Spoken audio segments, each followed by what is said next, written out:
어떤 성도님이 아는 사람에게 전도하면서 경험한 일입니다. 우리 예수 믿고 천국 갑시다 그랬더니 나는 예수 안 믿어도 천국 가요 그러는 거예요. 깜짝 놀라서 어떻게 그런 일이 가능합니까? 우리 장인백으로 갑니다. 당신 장인이 누군데요? 우리 집사람이 기도할 때마다 하나님 아버지 하니까 하나님이 우리 장인입니다.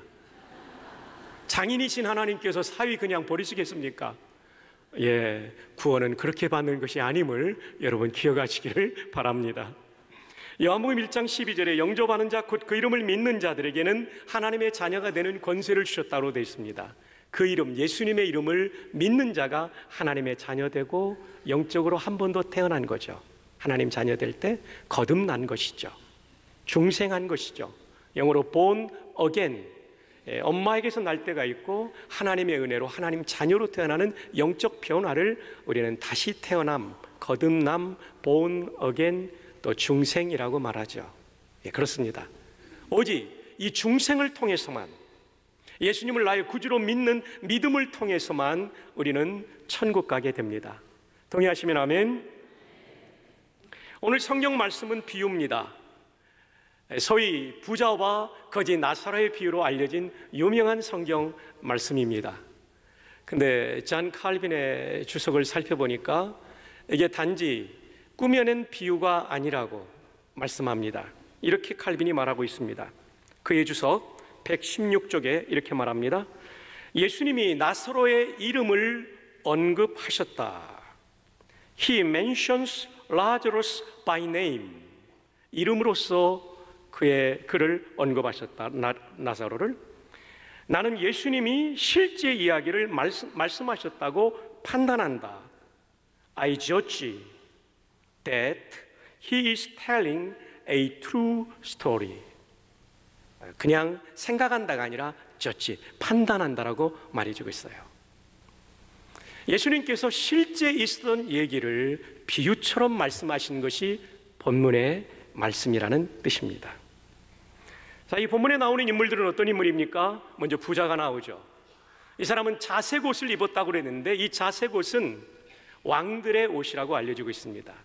주석에 보면 royally clothed, 왕의 옷을 입고 있었다라고 번역할 수 있죠. 이 사람의 일상복이 왕의 옷입니다. 특별한 날만 그 옷을 입은 게 아니라 평상시에도 입었다는 것입니다. 그리고 또 하나는 날마다 호화로이 파티를 열었다고 되어 있어요. 주말에만 열리는 게 파티 아닙니까? 대부분 날마다 에브리데이 파티를 열었으니까 이 사람 돈이 얼마나 많은 거예요. 그죠 여러분? 여러분 지금 따라오고 있는 겁니까? 굉장한 사람이에요. 이 사람이요.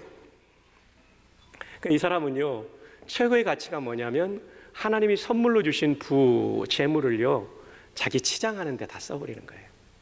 그리고 먹고 마시고 즐기고, 그리고 함께 파티 참여한 사람들한테 당신 진짜 우리한테 이런 좋은 자리 만들어서 고맙다는 이런 찬사를 듣는 것 정도에 만족하는, 이 사람의 삶을 한 두 단어로 정리한다면 사치와 쾌락이라고 정리할 수 있는 그런 안타까운 인생을 사는 사람이었죠. 어떤 사람들은 이 사람을 부러워할 수도 있었겠죠. 그러나 성경은 그의 이름조차 기록하지 않죠. 하나님의 관심에 밖에 있었던 사람. 그러나 이와는 대조적으로 또 한 사람의 인물이 등장하죠. 그 사람은 거지였고요, 이 부자의 문간에 대문 앞에서 구걸하며 살았던 사람이고요, 게다가 이 사람은 몸에 온갖 상처가 있었어요. 아무도 이 사람의 상처를 치료해 주지 않았어요. 근데 관심을 가진 존재가 있죠. 이 성경을 아시는 분들은 이거 알 거예요. 오늘 본문 그 부분은 안 읽었지만 누가 와서 이 상처를 만져주죠? 개들입니다. 개 한 마리가 아니고 개들 복수로 나와요. 이 상처를, 피고름이 묻어있는 그 상처를 개들이 핥아주며 도와줬다는 거죠. 칼빈은 이 부자가 얼마나 잔인한 사람이었는가, 이 잔인하다는 단어를 써요. 개만도 못한 사람이라는 표현을 씁니다. 한번 그 부분을 제가 소개해 드리겠습니다. 이 부자는 개에게서 자비를 배우지 못했다. 개들은 그들의 혀로 거지를 치유했다. heal이라는 단어가 나오죠. To heal him. 세상에 개들도 이 불쌍한 거지에 대하여 관심을 가지고 도와줄 수 있는 것이 혀로 핥아주는 것밖에 없기 때문에 핥아주면서 도와주는데도 불구하고 얼마든지 돈도 있고 약도 있을 텐데 그는 잔인하게도 무관심하게 자기 집 대문 앞에 있는 거지에 대해서 아무런 조치도 취하지 않았다라고 말해주고 있습니다. 저는 종종 이 본문을 묵상할 때마다 그런 질문이 생겼어요. 이 본문에 명시적으로 부자가 예수님을 또 하나님을 믿지 않았기 때문에 지옥 갔다는 표현은 안 나와요. 이 본문에 명시적으로 이 거지 나사로가 하나님을 제대로 믿었기 때문에 천국 갔다는 표현이 안 나와요. 그런데 이번에 답을 찾았어요. 여러분, 저 남아프리카 공화국은 유럽 사람들이 많이 이민가 살았습니다. 특별히 네덜란드 사람들, 네덜란드를 화란이라고 하는데, 화란은 지금 많이 기울어졌지만 개혁신학의 요람이 있었죠. 이 화란 개혁교회 목사님이면서 신학자였던 겔덴하이스라는 유명한 신학자, 이분은 케임브리지에서도 신학을 가르쳤던 분의 주석에 답이 나옵니다. 저는 이 겔덴하이스 목사님의 이 본문에 대한 탕월한 통찰력, 그 인사이트에 참 말씀을 준비하면서 감동을 받았습니다. 소개해드리겠습니다. 이 부자는 자기 소유 전부를 오직 자신의 명예와 안락함 그리고 쾌락을 위해 사용했다. 그리고 그 소유를 하나님께서 다른 사람들, 특히 궁핍한 사람들의 복지와 하나님의 영광을 위해 사용하게 하려고 그에게 맡기신 선물로 생각하지 않았다. 영어로 보시면 He had regarded로 시작되는 문장이 쭉 나오죠. 자, 여러분, 여기서 우리는 뭐를 배울 수 있습니까? 이 사람의 마음과 삶에는 누가 계시지 않는다? 하나님이 계시지 않는다. 하나님이 선물로 주신 부를 하나님의 영광을 위하여 궁핍한 사람들의 구제를 위해서 전혀 쓰지 않았던 이 사람은 그 마음과 인생에 하나님이 없는 사람, 하나님을 모시지 않은 사람이었다는 것이죠. 그리고 이것을 확장하여 성경의 전체성으로 볼 때 그는 돈에 있어서만 그런 것이 아니라 그의 마음속에 하나님을 모시지 않았기 때문에 지옥 갔다라고 우리는 성경의 전체성을 통해서 해석할 수 있습니다. 여기서 해석이 돼요. 자, 그 다음에 겔덴하이스 목사님은 거지 나사로에 대해서 이렇게 언급합니다. 한편 나사로는 그가 이 땅에 있을 때 부자에 대해서나 하나님에 대해 단 한마디에 미워하거나 빈정대는 말, 쓴소리를 하지 않고 그에게 다가온 고통스러운 시련을 받아들였다. 여러분, 영어로 한번 보실까요? 중반에 보면 without uttering, 언급하지 않았다는 얘기입니다. 그 언급이 없었다는 거예요. A single word, 단 한 단어도 하지 않았다는 것입니다. 어떤 말을 하지 않았다는 것입니까? hate, 미워하거나 bitterness, 쓴소리 또는 빈정대고 조롱하는 말을 단 한마디도 하지 않았다는 거죠. 여러분, 이 나사로 입장에서 생각해 보세요. 자기는 거지입니다. 부잣집 문간에 있습니다. 그는 날마다 파티를 합니다. 수많은 사람이 이 문을 통하여 지나가면서 배불리 먹었다고 이야기하면서 이 집을 떠납니다. 근데 자기는 제대로 된 식사 한번 얻어먹지 못했습니다.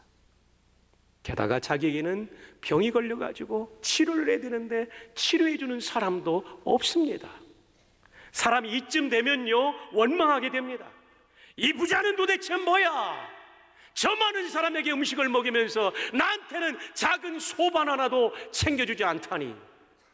저 사람은 저렇게 명품 옷을 입고 다니면서 나에게는 동전 한 푼 주지 않고 치료할 수 있는 약을 발라주지 않고 있구나. 자기는 명품으로 온몸을 감싸고 있으면서 나에게는 연고 하나 주지 않는구나. 얼마든지 원망할 수 있고 미워할 수 있는데 그는 without uttering a single word, 단 한마디도 그 말을 하지 않았습니다. 자, 다시 우리말 자막으로 돌아옵시다. 그에게 다가온 고통스러운 시련을 받아들였다. 그는 시련이 그를 하나님으로부터 멀어지도록 허용하지 않았다. 여러분, 우리 시련을 당하면 하나님으로부터 내가 멀어지려고 해, 내 마음이. 근데 나사로는 이걸 꽉 붙잡은 거예요. 안 돼! 내가 이 정도 시련 만났다고 하나님 배반할 수 없어. 그 얘기예요. 할렐루야. 오히려 참된 아브라함의 자녀로 남아 있었다. 즉 욥처럼 하나님을 경외하면서 고난을 견딘 사람이었다. 그러니까 이 거지 나사로는 그 마음에 누가 계신 거예요? 하나님이 계신 거죠. 하나님이 계신 거죠. 그리고 믿었다는 것을 우리는 겔덴 하이스 목사님의 통찰력 있는 해석을 통해서 우리는 발견할 수 있는 것입니다. 한 사람은 부유하지만 하나님을 거부한 인생이요, 다른 한 사람은 가난하고 거지고 병들었지만 하나님을 경외하는 사람이에요. 이 땅에 있을 때는 부자가 성공한 것 같아요. 아니, 장례식 순간까지도 그랬을 거예요. 얼마나 많은 조문객들이 문전성시를 이루었을까요? 그는 얼마나 호화로운 무덤에 묻혔을까요? 그러나 인생은 거기가 끝이 아니에요. 거지는 얼마나 쓸쓸한 장례식의 주인공이었을까요? 찾아오는 이 없고 그는 허름한 공동묘지에 버려진 채 묻혔을 것입니다. 그러나 여러분, 인생은 절대로 이 땅에서의 삶이 전부가 아니라는 것을 믿으시길 바랍니다. 성경은 이 두 사람이 똑같이 죽게 되었다고, 근데 간 곳은 달랐다고. 거지 나사로는 천사들에게 이끌려서 아브라함 품에 안겼다고. 그리고 부자는 음부의 지옥에 들어갔다라고 말합니다. 자, 우리 함께 누가복음 16장 22절 자매들 한번 읽어주시고요, 23절 형제들 읽어주세요. 시작. 이에 그 거지가 죽어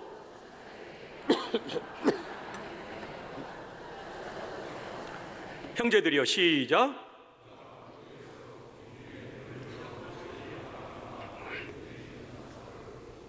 예, 여기 보면 거지가 아브라함의 품에 들어갔다라고 되어 있죠. 아브라함 품. 아브라함은 믿음의 조상이기 때문에 예수님을 구주로 믿는, 하나님을 나의 아버지로 믿는 사람들이 그곳에 들어가죠. 천국의 다른 표현이에요. 그런데 부자는 음부의 지옥에 들어가 고통 중에 있었다.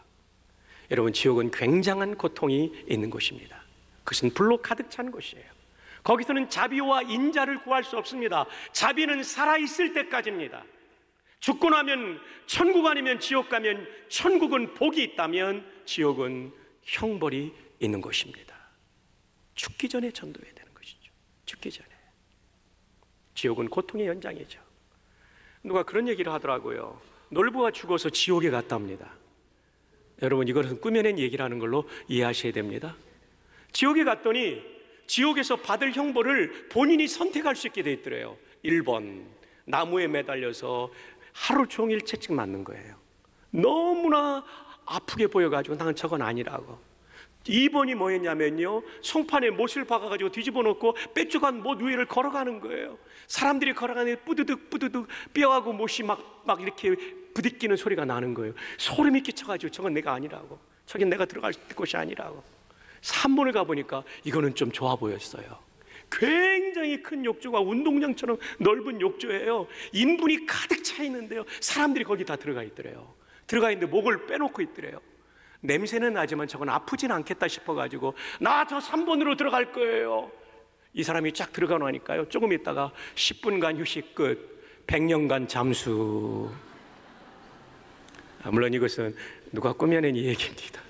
그러나 여기서 한 가지 교훈이 있죠. 그건 뭐냐면 지옥은 고통이 면제될 수 없는 곳이라는 것입니다. 다른 곳은 다 있어도 될 수 있어요. 그러나 지옥만큼은 반드시 피해야 되는 것입니다. 이것을 여러분이 꼭 기억하셔야 되는 것이죠.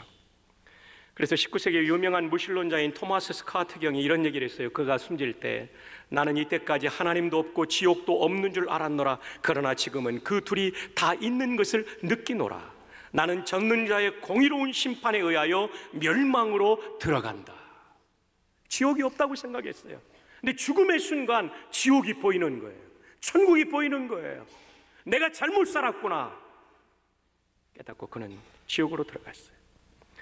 동시대를 살았던 19세기의 유명한 전도자인 D.L. 무디는 이런 얘기했습니다. 만약 지옥이 없다면 이 지구상의 성경책을 다 불태워버려야 된다. 왜냐하면 성경이 말하는 것이 지옥으로부터의 구원이기 때문에, 거짓말이기 때문에 성경책 다 불태워버려야 된다.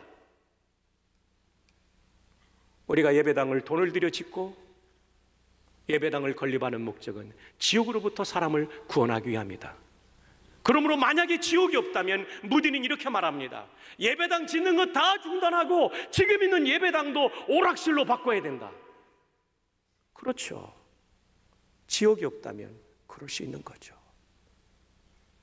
이 얘기는 역설적인 표현이죠. 우리는 지옥이 있기 때문에 예배당을 지어 예배드리며 은혜 받고 나아가 구원의 역할을 감당해야 되는 것입니다. 우리가 이렇게 거대한 비전센터를 지은 목적이 무엇입니까? 지금도 약 88%의 부산 시민이 예수님 믿지 않고 있어요. 다음 세대의 신자율은 더 떨어집니다. 우리는 시민의 구원과 다음 세대를 위하여 예배당을 지었습니다. 좋은 시설에 와 있는 것으로 우리 만족하지 맙시다.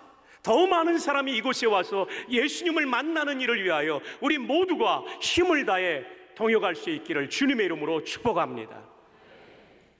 지옥은 피해야 되거든요. 그래서 그렇습니다. 성경은 천국 갈 사람은 단 하나밖에 없다고 그래요. 이 길밖에 없다고 그래요. 하나님이 세상을 이처럼 사랑하사 독생자를 주셨으니 이는 그를 뭐하는 자마다 믿는 자마다 멸망하지 않고 영생을 얻게 하려 하심이라. 이 한 길밖에 없어요. 그래서 우리는 전도의 미련한 방법, 하나님이 우리의 전도를 통하여 구원하기를 작정하셨기에 우리는 전도해야 하는 것이죠. 자, 24절을 보면 지옥에 들어간 부자의 소원이 나옵니다. 참 안타까운 소원이죠. 불러 이르되 아버지 아브라함이여. 지옥에 가 있는 사람이 아브라함을 향하여 아버지라고 부릅니다. 히브리 말의 아버지는 직계 아버지를 포함하여 조상을 뜻합니다.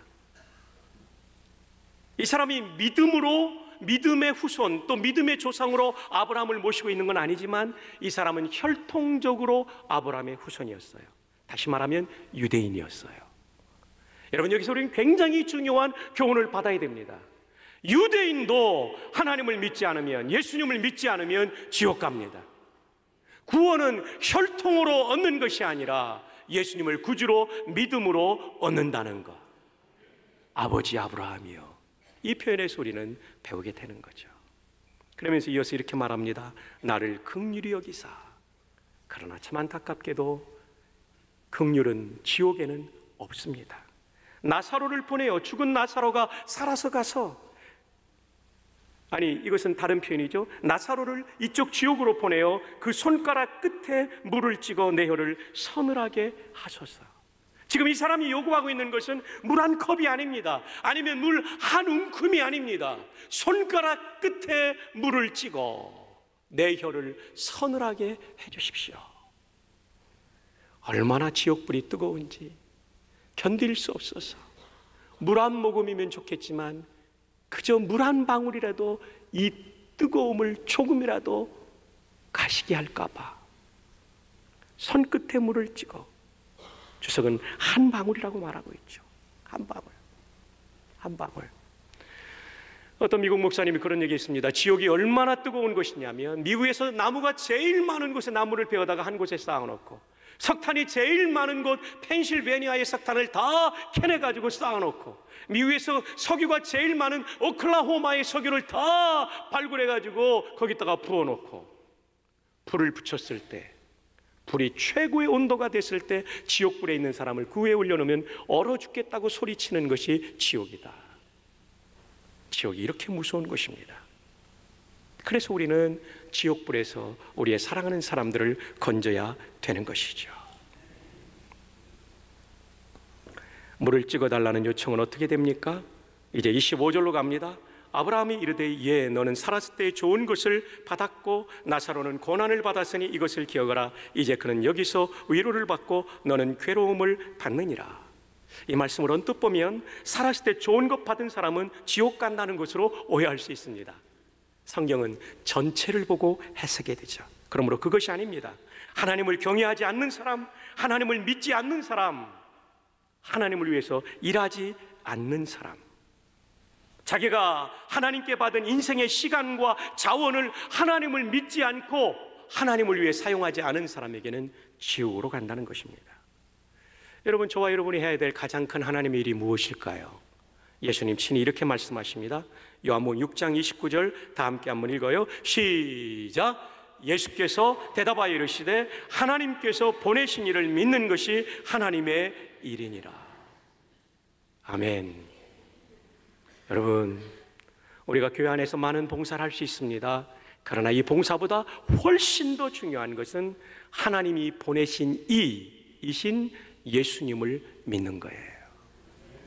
이미 믿은 분들은 이것이 얼마나 소중한지를 확신하기를 바랍니다.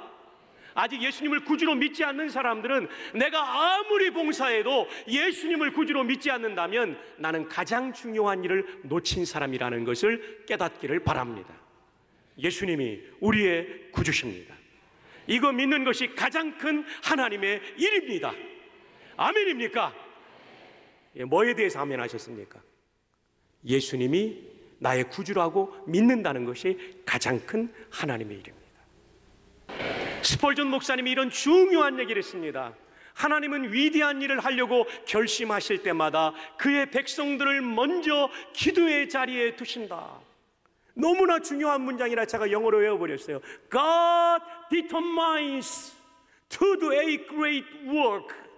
위대한 일을 하려고 하실 때마다, 다시 한번 합니다. Whenever God determines to do a great work, 하나님께서 위대한 일을 하려고 하실 때마다 He first, 그분은 먼저 sets, 자리에 둔다. His people, 자기 백성을 to pray, 기도하는 자리에 둔다.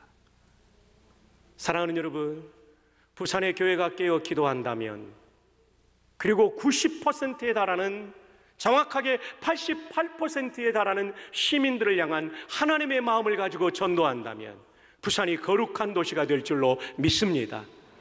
이 일에 우리 모두가 동역자가 되기를 주님의 이름으로 축복합니다. 자, 이 부자의 소원, 하나님 오지 않게 해주십시오. 5명의 내형제. 진짜 스케일 너무 작아요. 맨날 왕의 옷을 입던 명품 옷을 걸친 사람이, 맨날 파티하는 사람이 스케일이 좀 너무 적지 않습니까? 우리도 그럴 수 있어요. 다른 일에는 정말 스케일 큰데 전도하는 일에는 스케일이 적을 수 있어요. 달랑 1명 놓고 기도하는 정도. 여러분, 10명은 놓고 기도하세요. 아멘이 지금 3명밖에 없어요. 10명은 놓고 기도하세요. 20명도 기도하세요. 감사하게도 우리 김복기 권사님 50명 작정했다가 100명으로 늘렸어요. 어디 계세요? 하여튼 너무 감사해요. 자, 나사로를 보내달라고 할 때 아브라함이 뭐라고 말합니까? 이제 말씀을 맞춰갑니다. 29절입니다. 아브라함이 이르되 그들에게 모세와 선지자들이 있으니 그들에게 들을지어다. 나사로 안 보내겠다. 그게 하나님 방식이 아니거든요. 모세와 선지자는 모세오경과 선지서, 곧 구약성경을 말하죠. 이 당시에는 신약이 완성되지 않았기 때문에 성경 믿고 구원받는 거야, 이렇게 말합니다. 31절, 이르되 모세와 선지자들에게 듣지 아니하면 비록 죽은 자 가운데서 살아나는 자가 있을지라도 구원함을 받지 아니하리라. 살아나간다고 해서 구원받는 사람도 있지만 그렇지 않은 경우도 있죠. 심지어 예수님의 부활도 믿지 않는 사람들이 있었는데요, 그 당시에. 네, 그렇다고 강력하게 동의하는 휴대전화가 있습니다. 사랑하는 여러분, 10월 21일과 28일 성경을 통하여 그분들이 예수님을 구주로 믿는 역사가 있기를 바랍니다. 저를 위해 기도해 주십시오. 그분들에게 꼭 필요한 말씀이 가장 효과적으로 전달되도록. 이것은 성령님의 도움이 필요해요. 저의 노력도 필요한데 성령님의 도움이 필요해요. 저의 최선의 노력과 성령님의 도움이 함께 마주쳐 많은 사람이 하나님과 원수되었던 자리에서 하나님의 자녀가 되는 인생 최대의 사건이 일어나기를 바랍니다. 지옥 갈 사람이 천국 가는 인생 최대의 사건이 일어날 수 있기를 바랍니다.